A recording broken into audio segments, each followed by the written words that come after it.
welcome to the 10th episode of Sadhana World Foundation. As you know, we care about crafting young minds by imparting moral education.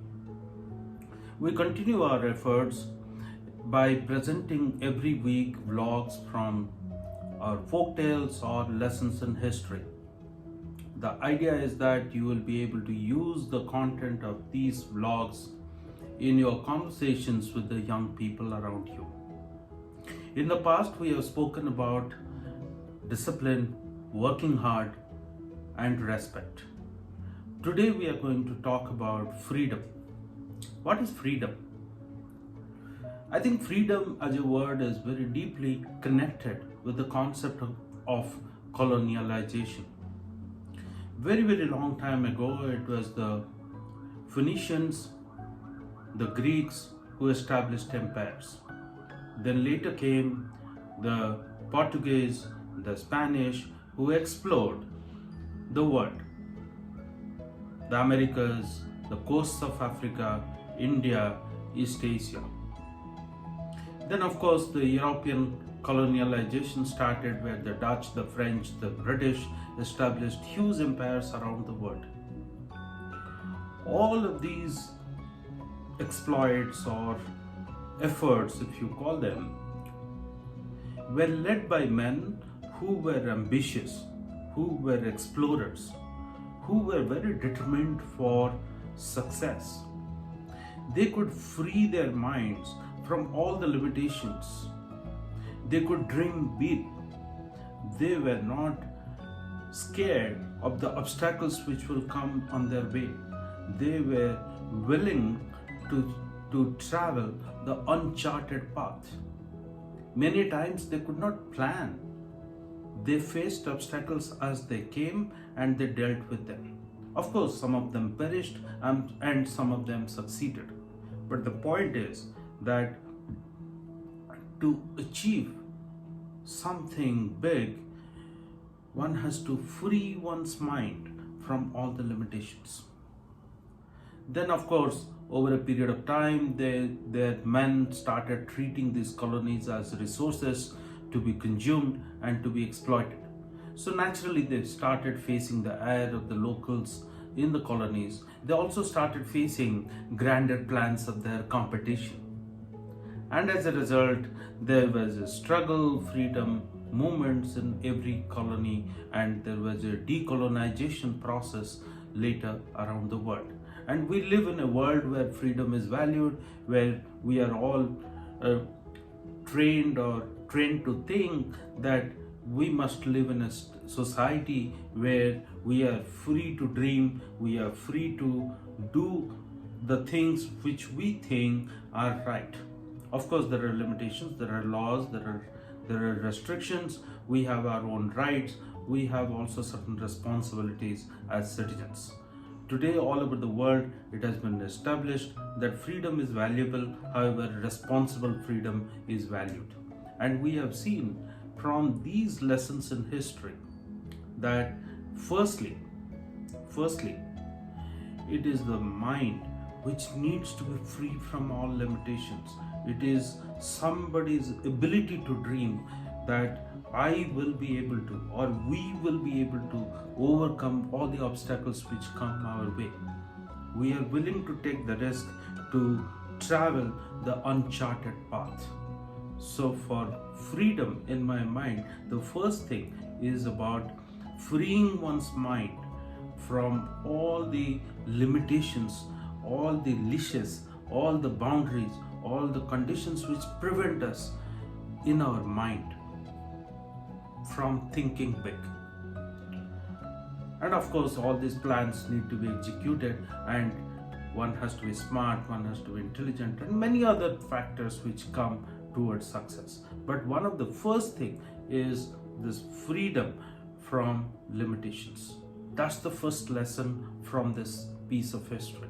The second lesson for me is that freedom is something very intrinsic to the humans, all the humans. In fact, many other living beings, they all love freedom. However, in my mind, this freedom needs to be ignited in most people. Until it is ignited, they operate under a lot of constraints in their mind. Somebody has to, or some situation has to create or ignite this passion in them. You look at all the freedom movements which happened in different colonies around the world, and you see that all these efforts were led by people who were able to ignite the passion for freedom in the minds of their countrymen. Everybody started longing for the freedom. Everybody joined their hands together and they were able to achieve freedom. On the other side, the people who came to colonize the world or different parts of the region, I'm not talking about whether colonizing is good or bad. I'm just taking this as an example from this piece of history to see that where freedom fits in. So coming to the group of people who came to colonize another area much beyond their shores, beyond their known comfort zone.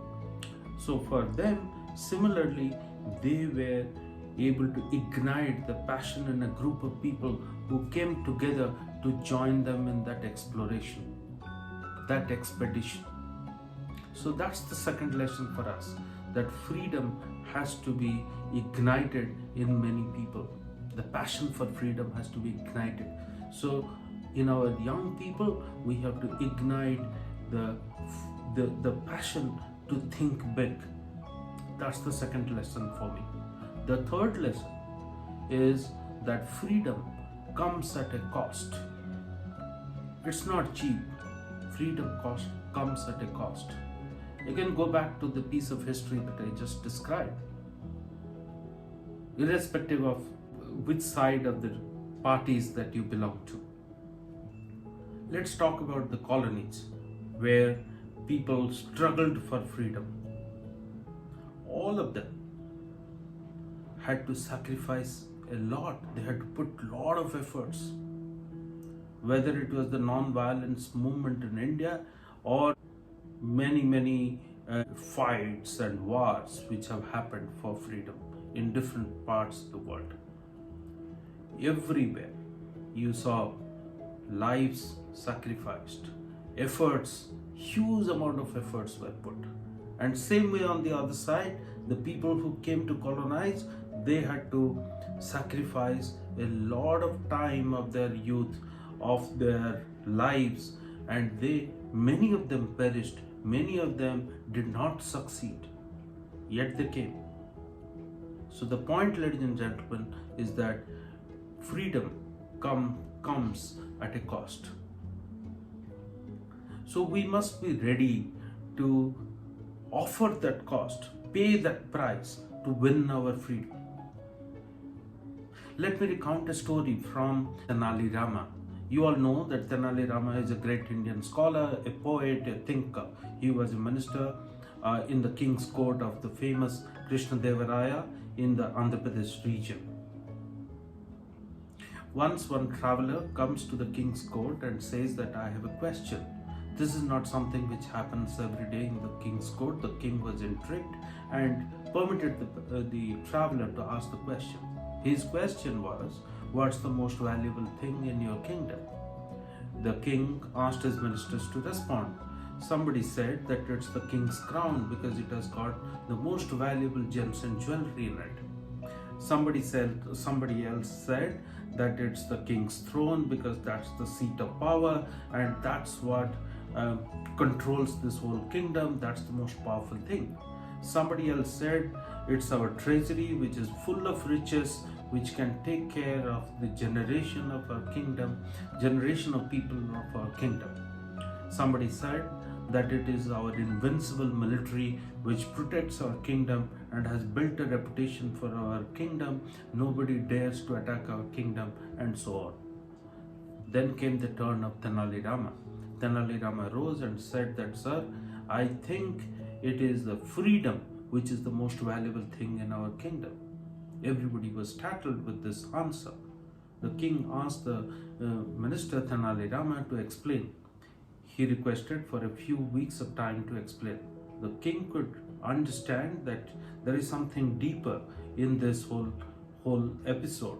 So he allowed the Tenali Rama to take care of the traveler for these few weeks, and he said that we will reassemble when Tenali Rama is ready to explain all of us why he thinks that freedom is most valuable in our country. Tenali Rama took charge of the visitor, took him to a nice bungalow, provided him with all the amenities that he could think of. There were concierge services, there were security men, good food, good drinks were provided to this person. All the luxuries that one can think of at that point of time were provided to this visitor. Every day, special performances of music and dance were organized to entertain this visitor. In a few days, the visitor started loving this lifestyle and started wondering whether all these luxuries can continue forever in his life. He was extremely impressed by the care that the king is taking of him in this kingdom. After a few days, he got used to all the luxuries that he was getting every day. He started exploring other things, but he won't be allowed to let go outside the bungalow. The security man said that, "Sir, you are not permitted to step outside this bungalow. You are our guest, you have to remain contained within this bungalow." He was very impressed with the large expansive gardens outside his home. He wanted to interact with the people outside his home. He wanted to learn, he wanted to chit chat with them. However, that was not permitted. So he slowly started hating the lifestyle that he was provided with. He started longing to be free from that villa. One fine day, he was summoned to the king's court. The ministers greeted him at the king's court. He thanked the king for all the luxuries, but requested the king to quickly let Tenali Rama explain the answer to his question so that he can leave his kingdom. The king asked him, "Why are you in such a big hurry?" He said, "Sir, you have provided me with all the comfort, all the luxuries that I could think of. However, I lacked freedom." Tenali Rama rose from his seat and explained why freedom is the most valuable thing. It is not the luxuries that one can think of. So, ladies and gentlemen, freedom is a state of mind. The mind has to be free from all the limitations, all the constraints that we impose on the mind. So I think our young men and women, young children need to be inspired by this thought that they need to dream big, they need to balance between their rights and their responsibilities. They have to win this freedom. Nobody is going to give this freedom. They have to win it, and this win comes at a price. So these are the 3 points in today's lesson. I hope that you liked this episode and you would use the content in your conversations with the young minds around you and build our society to be a better tomorrow. Thank you very much for listening to this episode. I look forward to our future conversations. Thank you very much.